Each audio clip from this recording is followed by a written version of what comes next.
Prehistoric weapons came in many forms, from claws and teeth to horns and armor. But around 150 million years ago, evolution did something unexpected. It gave a slow, plant-eating dinosaur a tail so deadly it could kill predators. The Stegosaurus and its relatives were not hunters, yet their tails, known as thagomizers, became some of the strangest and most effective weapons in Earth's history.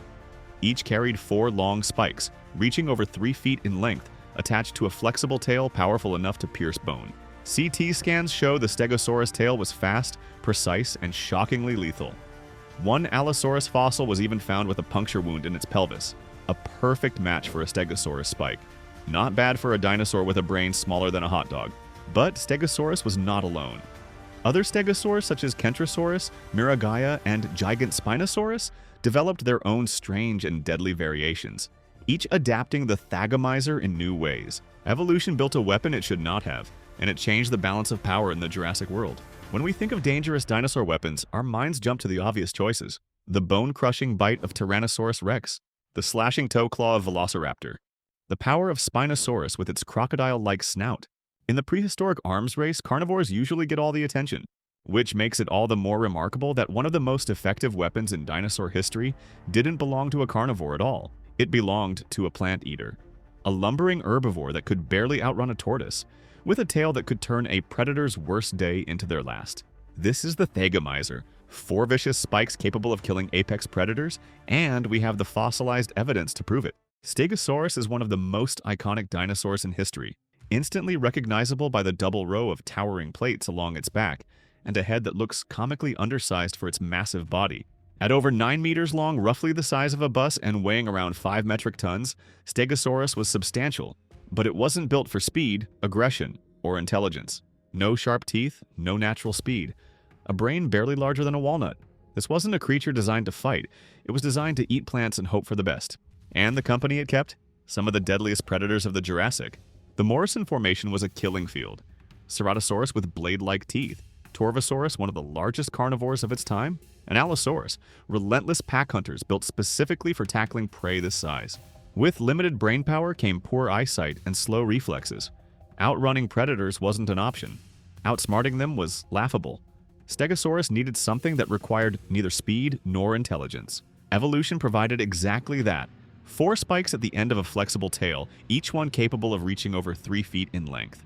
And it was absolutely devastating. Engineered by evolution to pierce flesh and shatter bone, CT scans of Stegosaurus tail vertebrae reveal sophisticated engineering.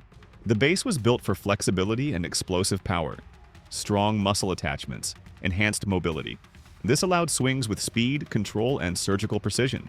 Paleontologist Ken Carpenter reconstructed the mechanics and found the tail could sweep through an arc of nearly 180 degrees. That meant Stegosaurus could defend both sides of its body simultaneously, landing strikes to the ribs, legs, or face of approaching threats. Unlike the blunt force clubs of Ankylosaurus, this tail remained flexible.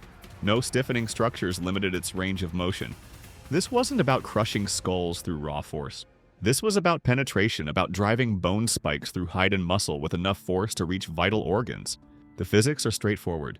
5 tons of herbivore rotating its entire rear half, transferring all that momentum into 4 sharpened points, each 1 meter long. The impact forces would be catastrophic. But we're not just theorizing based on anatomy. We have proof. And that proof tells a story of violence that even the most aggressive carnivores would want to avoid. But Stegosaurus wasn't the only member of its family to wield this weapon. Some relatives evolved even more specialized and potentially deadlier versions. Kentrosaurus took a different evolutionary approach. Sacrifice power for speed. Where Stegosaurus relied on heavy, devastating swings, Kentrosaurus evolved for rapid strikes. Its tail spikes were longer, thinner, and sharper relative to body size. Natural spears attached to a biological whip. Studies estimate Kentrosaurus could swing its tail between 18 and 40 miles per hour. Some claims suggest speeds as high as 90 miles per hour. Even at the conservative estimate, we're talking about meter-long spikes moving faster than most humans can sprint. Think less sledgehammer, more rapier. Where Stegosaurus delivered crushing blows, Kentrosaurus struck with precision and frequency. Its smaller, lighter build meant it could attack multiple times in rapid succession. Those spikes, long, sharp, and fast, targeted vulnerable areas. Legs to cripple mobility, abdomen to cause internal bleeding, the neck if the predator foolishly tried a frontal assault. And we know these weren't just defensive displays. Many Kentrosaurus tail spikes show clear signs of wear and healed fractures. These weapons were being used in actual combat repeatedly throughout the animal's lifetime. The injury patterns suggest Kentrosaurus was either more aggressive than its larger cousin or faced more frequent attacks.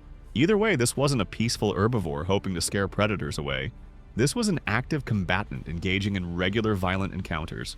While Kentrosaurus perfected speed, another family member took an entirely different evolutionary path. Miragaia, a stegosaur that looks like someone mashed together two completely different dinosaurs and hoped for the best. It possessed an elongated neck with up to 17 vertebrae, more than twice as many as any other known stegosaur. What pushed evolution to create something so completely different? The answer likely involves feeding strategy. That long neck let it feed on plants other stegosaurs couldn't reach, giving it a niche all its own. But here's the issue. Your head is now far from your primary weapon. If something attacks from behind, you're not turning that extended body quickly. So at the other end of that vulnerable spine sat its thagomizer, likely at least 4 serious spikes, possibly more. The longer body meant a longer defensive radius, but also meant the tail became even more critical for survival. Miragaia proves that thagomizers weren't one-size-fits-all solutions. They evolved to fit specific body plans and ecological niches. Even in dinosaurs that looked nothing like typical stegosaurs, the tail weapon remained the primary defense, because reaching higher vegetation meant nothing if you couldn't survive long enough to digest it. The Stegosauridae family spread across the Jurassic world, and each branch of the family tree experimented with different variations on the same deadly theme. Gigantspinosaurus from China with its distinctive double row of spikes. Kentrosaurus from Europe, one of the largest stegosaurs known.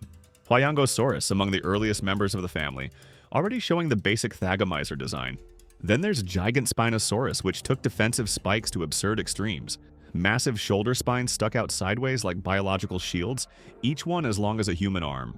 Whether used for defense, display, or intimidation, they made this one of the most visually striking stegosaurs to ever exist. The stegosaur lineage stretches back to Adratoclid around 168 million years ago in North Africa.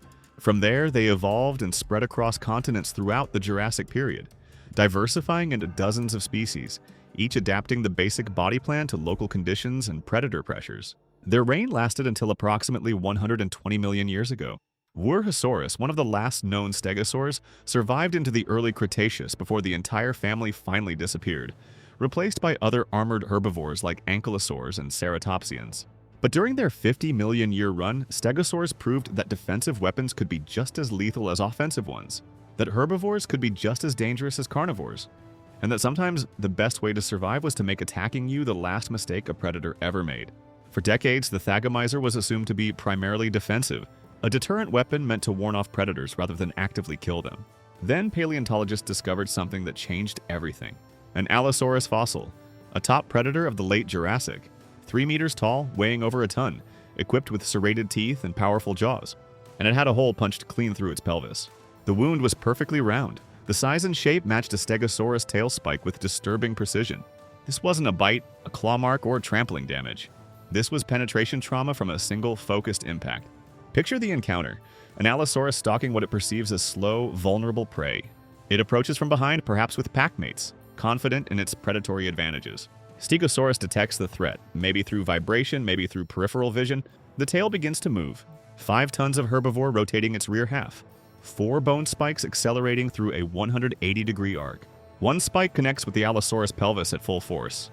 The sound would have been catastrophic. Bone cracking, hide tearing. The spike driven so deep it reached the pelvic cavity. But here's what makes this discovery truly horrifying.